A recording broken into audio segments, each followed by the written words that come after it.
Hey Simply family, day 7 of our Advent series, and we've been working our way through the Old Testament, and particularly the last couple of times we've been looking at these amazing prophecies, looking for Jesus to come to this earth.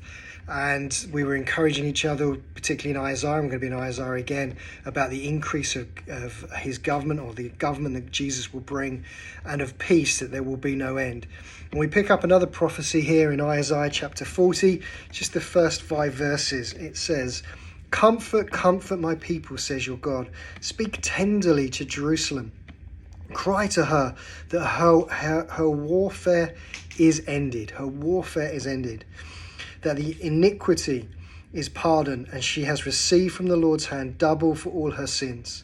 A voice cries in the wilderness, prepare the way of the Lord. Make straight in the desert a highway for our God.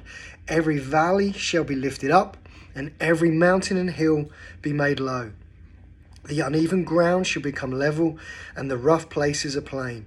And the glory of the Lord shall be revealed, and all flesh shall see it together, for the mouth of the Lord has spoken." Another really encouraging prophecy from Isaiah, carrying on from what we've already heard about this work that Jesus is going to bring, and overthrowing the powers and the kingdoms of darkness and bringing in the kingdom of his light. And he's encouraging the people of God. He's comforting them in a time of exile, a time of distress, a time of where foreign nations have taken them away because of their own rebellion and hardness of heart, and God is trying to draw them back, but he's comforting them, and he's saying, look, even though these things are happening, that he is still at work. He will use these things for good. And I love that the voice cries in the wilderness, prepare the way of the Lord. And that should get us thinking about John the Baptist. And it talks about in the New Testament, John the Baptist, how he was preparing the way for Jesus. That he was this unusual character, lived out in the desert, ate locust and honey. He loved a bit of a midnight snack on a bit of locust and honey.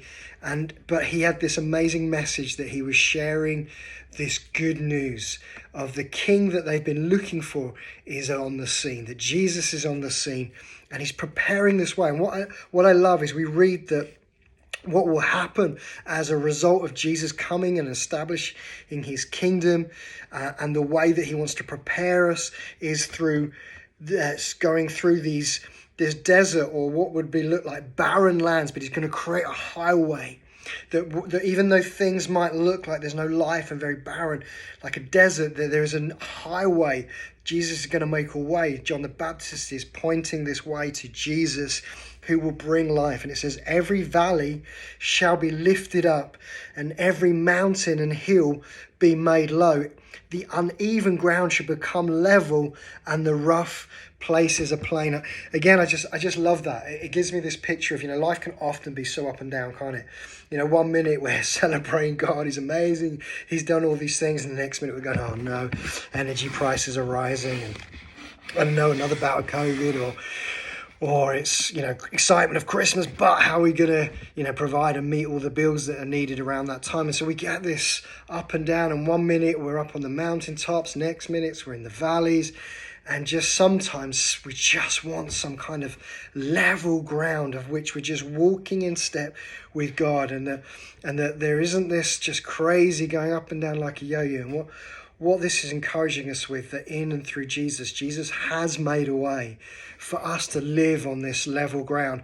We don't have to be kind of rising up and down and all over the place, but in Jesus. And often the reason why we are is because we walk with Jesus. We begin to discover how we need him, and we walk with him, and we're dependent on him. And then as we get stronger, for some reason we kind of get our eyes off Jesus.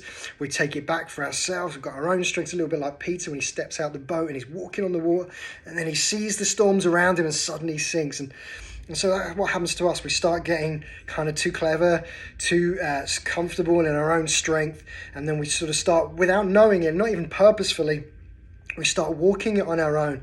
And when we walk it on our own, we realize that the ground is very shaky, and we begin to fall in suddenly with the pressures, because when we're walking on our own, it becomes about us and what other people think of us and what we want and all these different stuff. We get consumed with self, and it just drags us down. As soon as anything difficult happens, our security is no longer in Jesus. We put it in us, and so suddenly we're brought down. And what Jesus is really encouraging us with today is, look, we can find a place in him where we just keep our eyes on him. Every day we just thank him that he's the strength, he's the wisdom, he's everything that we need, he's the peace, he's the provision. And we remind ourselves daily, we come before him daily saying, Lord God, take my life. I offer it into your hands. I want to just submit to you. I want to just walk in step with you in your strength and dependence in you. Help me not just to take it back and walk my way, but help me to walk with you every day.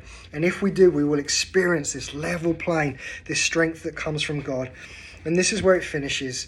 And the glory of the Lord shall be revealed, because it is all about him. We exist to reveal the glory of God. And when we walk like that, we show God for who he is, that he is what we need, that he does provide what we need. And his presence, the glory, the Shekinah, the presence of God is seen. And people can experience that presence of God too. As it says, all flesh shall see it together. So that means our life then reflects, so that why people look at us going, why do you look so full of peace? Why do you seem so level? And we go, because it's Jesus. It's not us. It's because I'm depending on Jesus, and Jesus is my everything, and he's my strength, and he carries me, and he leads me, and he directs me, and he gives me wisdom. And people will see God's glory, God's presence in and through our lives, not because how good we are and how we grit it together and how talented we are, but because of how good he is. And I love this last bit, and this is the encouragement.